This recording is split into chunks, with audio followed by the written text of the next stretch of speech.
لیکن جب جج کوئی غلطی کرتا ہے، کوئی غلط کام کرتا ہے، تو اس کا خمیازہ قوم کو تو بھگتنا پڑتا ہے لیکن ملک کو بھی بھگتنا پڑتا ہے. یہ ایک بنیاد کرکس ہے اس میٹر کا.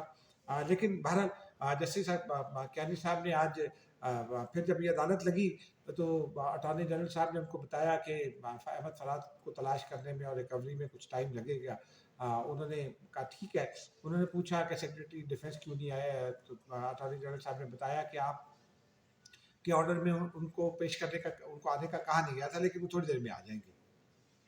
اس کے بعد پھر انہوں نے وہی بات کی کہ سیکٹر کمانڈر کے حوالے سے تذکرہ کیا، اور ساتھ ساتھ یہ بھی تذکرہ یہ بھی کہا کہ وہ میرے نزدیک ایک پولیس اہلکار کے برابر ہیں، اور پھر گاڑیاں جو ہیں وہ کیسے استعمال ہوتی ہیں یہ تفصیلات بھی دیں، اور یہ تفصیلات بھی دیں، اور یہ تفصیلات بھی دیں.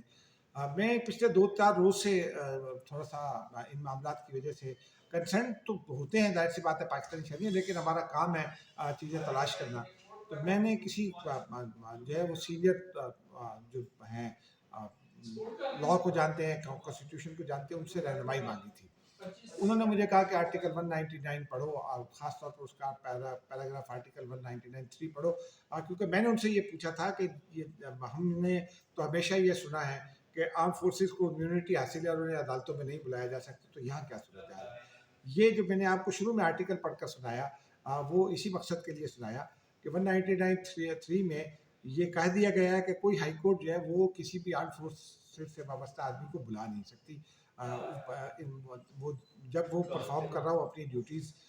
ہاں اگر وہ کسی کرائم میں براہ راست ملوث اور پکڑا گیا ہے تو وہ ایک الگ بات ہے، اس کے لیے الگ سے لاز موجود ہیں، اور اس کو ٹرائی کیسے کیا جائے گا وہ بھی آئین اور قانون میں بہت واضح ہے. لیکن یہ جو امیونٹی ہے، اب کچھ لوگ آج میری حکومتی لوگوں سے بات ہوئی تو وہ یہ کہہ رہے تھے کہ اسلام آباد ہائی کورٹ یا ہماری عدالتیں جو ہیں وہ آرٹیکل 199 کے خلاف ورزی کر رہی ہیں، اس کے شق 3 کی یعنی کلاس 3 کی.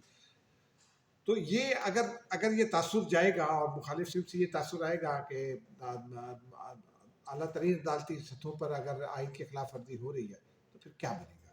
آئین کی خلاف ورزی ناظرین آپ کریں میں کروں اتنا افیکٹ نہیں ہوتا، لیکن اگر حکمران کرے گا تو اس سے زیادہ افیکٹ ہوتا ہے، لیکن اگر عدالت عدلیہ کرے گی تو اس سے زیادہ افیکٹ ہوگا.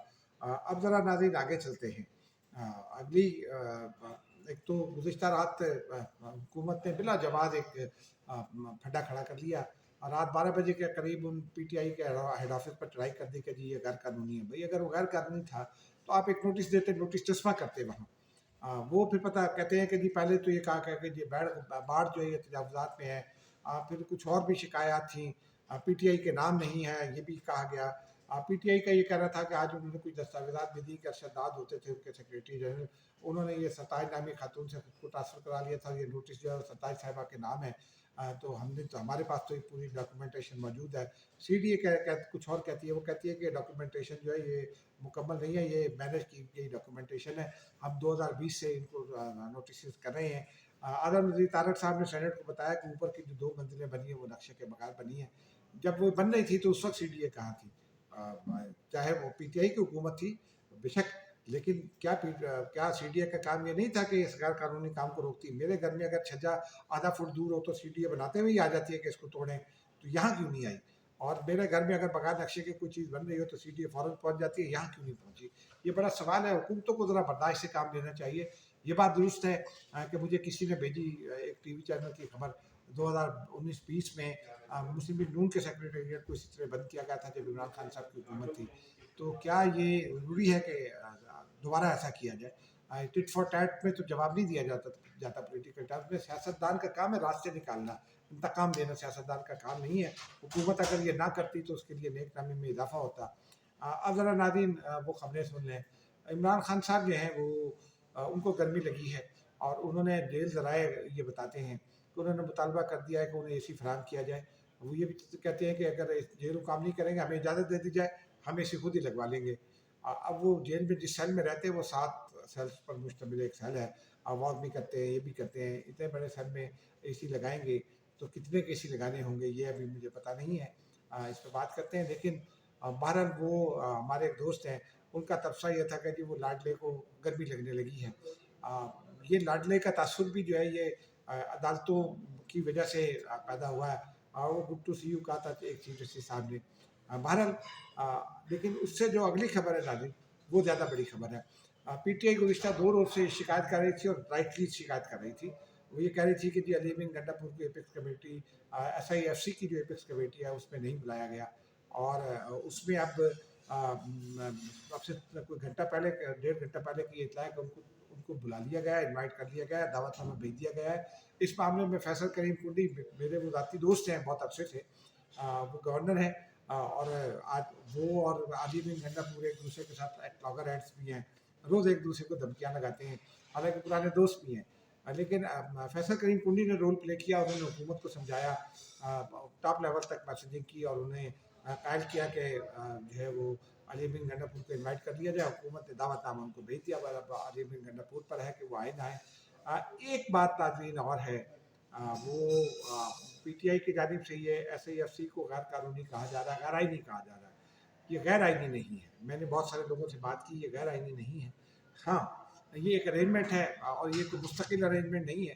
یہ ایک ارینجمنٹ ہے کہ تاکہ ون ونڈو آپریشن کے ذریعے جو غیر ملکی سرمایہ کاری آ رہی ہے اس کو تحفظ دیا جائے اور اس کو انشور کیا جائے, کیونکہ ابھی تک کے جو آخری اطلاع ہے آئی ایم ایف کے ساتھ جو ٹیکنیکل مذاکرات ہو رہے تھے وہ ٹیم آج رات واپس جا رہی ہے, یا گزشتہ رات میرا خیال ہے واپس چلی گئی ہے.